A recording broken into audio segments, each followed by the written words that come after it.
Assalamualaikum warahmatullahi wabarakatuh. Kembali lagi di channel Marsha Subiakto.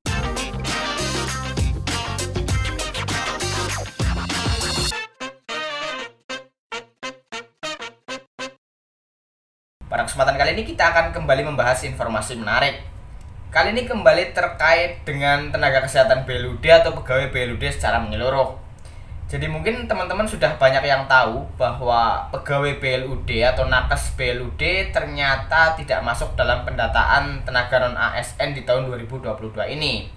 Hal tersebut dikarenakan pegawai BLUD gajinya bukan berasal dari APBN atau APBD, sehingga menurut peraturan yang ditetapkan oleh Menteri Pan-RB tidak bisa masuk dalam pendataan tenaga non-ASN tersebut.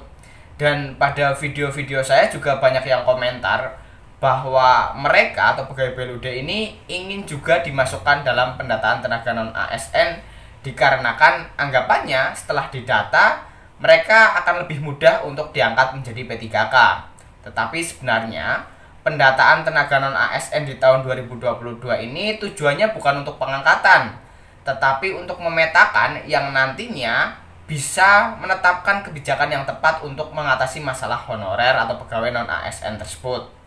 Dan kali ini kita akan coba lihat peraturan pemerintah yang sebenarnya isinya memprioritaskan tenaga BLUD atau pegawai BLUD untuk diangkat menjadi P3K.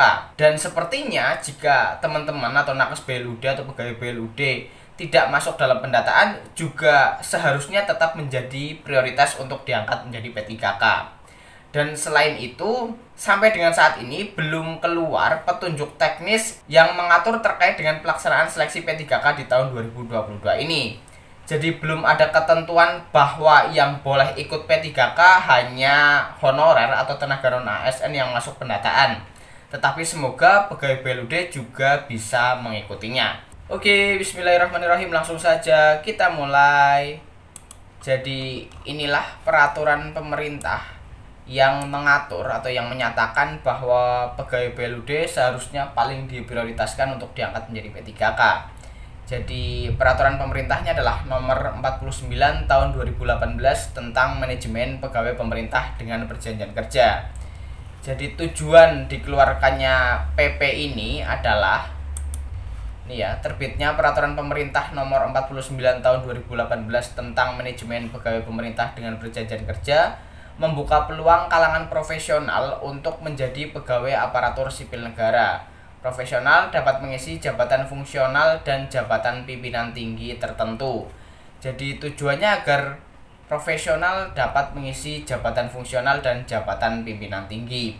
Dan kemarin saya juga sempat share video bahwasannya pegawai BLUD atau tenaga BLUD dianggap sebagai pegawai profesional.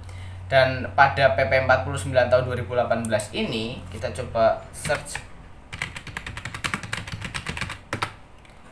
Ini ya, pada pasal 49 disebutkan bahwa pada saat peraturan pemerintah ini berlaku, pegawai non-PNS yang bertugas pada instansi pemerintah termasuk pegawai yang bertugas pada lembaga non-struktural, instansi pemerintah yang menerapkan pola pengelolaan keuangan badan layanan umum atau badan layanan umum daerah, lembaga penyiaran publik dan perguruan tinggi negeri baru berdasarkan peraturan Presiden nomor 10 tahun 2016 tentang dosen dan tenaga kependidikan pada perguruan tinggi negeri baru sebelum diundangkannya peraturan pemerintah ini masih tetap melaksanakan tugas paling lama 5 tahun.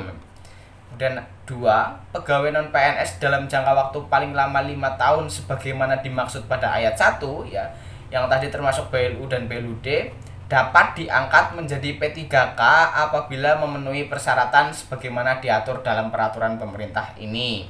3. Pegawai non-PNS sebagaimana dimaksud pada ayat 1 diberikan perlindungan berupa manfaat jaminan kesehatan, jaminan kecelakaan kerja, dan jaminan kematian sebagaimana berlaku bagi P3K. 4. Ketentuan lebih lanjut mengenai pemberian perlindungan sebagaimana dimaksud pada ayat 3 diatur dengan peraturan menteri setelah mendapat pertimbangan teknis dari menteri yang menyelenggarakan urusan pemerintahan di bidang keuangan. Jadi jelas ya ini ya, pegawai non-PNS dalam jangka waktu 5 tahun sebagaimana dimaksud pada ayat 1 dapat diangkat menjadi P3K apabila memenuhi persyaratan sebagaimana diatur dalam peraturan pemerintah ini. Kita coba lihat persyaratannya ya.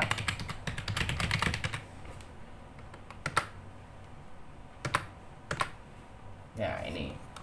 Pada pasal 16 disebutkan setiap warga negara Indonesia mempunyai kesempatan yang sama untuk melamar menjadi P3K untuk jabatan fungsional dengan memenuhi persyaratan sebagai berikut. Usia paling rendah 20 tahun, tidak pernah dipidana, tidak pernah diberhentikan dengan hormat, tidak atas permintaan sendiri dan selanjutnya, tidak menjadi anggota atau pengurus partai politik, memiliki kualifikasi pendidikan sesuai dengan persyaratan jabatan, memiliki kompetensi yang dibuktikan dengan sertifikasi keahlian, sehat jasmani, dan persyaratan lain sesuai dengan kebutuhan P3K. Dan tentunya para tenaga PLUD bisa memenuhi persyaratan ini ya.